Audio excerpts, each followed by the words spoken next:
Channel മുറിയിൽ കയറിയിരുന്നും ചാനലുകാരുടെ കുന്തവും കുടച്ചക്രവും കാണുമ്പോഴും വായിൽ തോന്നിയത് വിളിച്ചു കൂവുന്നവർക്കുള്ള മുന്നറിയിപ്പാണ് BJP നേതാവ് B ഗോപാലകൃഷ്ണന്റേത്. ഈ സവർക്കറടി അവർക്ക് മാത്രമല്ല, രാഷ്ട്രീയ വിരോധം വെച്ച് വ്യാജ വാർത്തകൾ സൃഷ്ടിക്കുന്ന മാധ്യമങ്ങൾക്കും മാധ്യമ പ്രവർത്തകർക്കും ബാധകമാണ് ഈ മാപ്പ്. വ്യാജ ആരോപണങ്ങൾക്ക് വിധേയരാകുന്നവർ രണ്ടും കൽപ്പിച്ച് നിയമയുദ്ധത്തിന് തയ്യാറായാൽ തീരുന്ന അസുഖം മാത്രമാണിതല്ല. ചുരുങ്ങിയ പക്ഷം ഗോപാലകൃഷ്ണനെങ്കിലും അത് മനസ്സിലായി കാണും. അതുകൊണ്ടാണല്ലോ PK ശ്രീമതി ടീച്ചർക്ക് മുന്നിൽ സാഷ്ടാംഗം വീണ് മാപ്പ് പറഞ്ഞത്. 2006-2011 കാലയളവിലായിരുന്നു ടീച്ചർ ആരോഗ്യമന്ത്രിയായിരുന്നത്. അക്കാലത്തും രാഷ്ട്രീയ എതിരാളികളും വലതു മാധ്യമങ്ങളും നിരന്തരം വിവാദം സൃഷ്ടിക്കാൻ ശ്രമിച്ചിരുന്നു. അതിലൊന്നാണ് മകനുമായി ബന്ധപ്പെട്ട ആരോപണം. അന്നേ തേഞ്ഞുപോയ ഒരു പച്ച നുണ.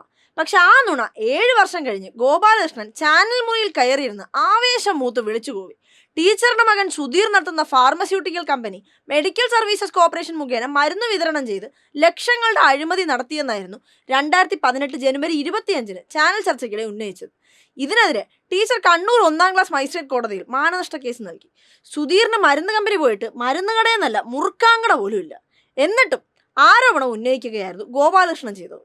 കുടുങ്ങുമെന്നായപ്പോൾ മാപ്പ് പറയാൻ തയ്യാറായെന്ന് ഗോപാലകൃഷ്ണൻ അറിയിച്ചു. വെറുതെ മാപ്പ് പറഞ്ഞാൽ പോരാ, പൊതുസമൂഹം ആകെ കേൾക്കുകയും കാണുകയും വിധം ചാനലുകൾക്ക് മുന്നിൽ നിന്ന് മാപ്പ് പറയണമെന്ന് ടീച്ചർ ആവശ്യപ്പെട്ടു.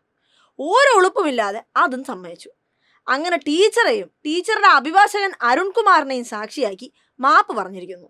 ഇതൊരു തുടക്കമാകട്ടെ നുണപ്രചാരണങ്ങൾക്കും വ്യാജ കഥാകാരന്മാർക്കുമുള്ള പാഠം. ഓർമ്മയില്ലേ നയതന്ത്ര ബാഗേജ് വഴിയുള്ള സ്വർണ്ണക്കടത്ത് കേസിലെ മുഖ്യപ്രതി ഹോണറബിൾ മാഡത്തെ? സകല കേസുകളിലും ജാമ്യത്തിലിറങ്ങിയ ശേഷം BJP നേതാക്കളുടെ കളിപ്പാവയായി വലതു മാധ്യമങ്ങളെ ഉപയോഗിച്ച് നടത്തിയ അപസർപ്പക കഥകളുടെ ആറാട്ട്.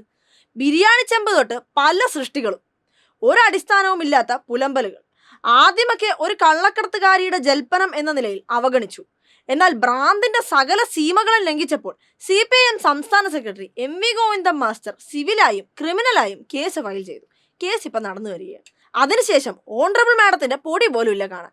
മലയാള മനോരമയുടെ മികച്ച നുണയ്ക്കുള്ള കണ്ടെത്തൽ ട്രോഫി നേടിയ മഹതി CPIM കേന്ദ്ര കമ്മിറ്റി അംഗവും മുൻ വ്യവസായ മന്ത്രിയുമായ EP ജയരാജന്റെ ഭാര്യ ഇന്ദിരയ്ക്കെതിരെ ഒരു നുണയുണ്ടാക്കിയിരുന്നു.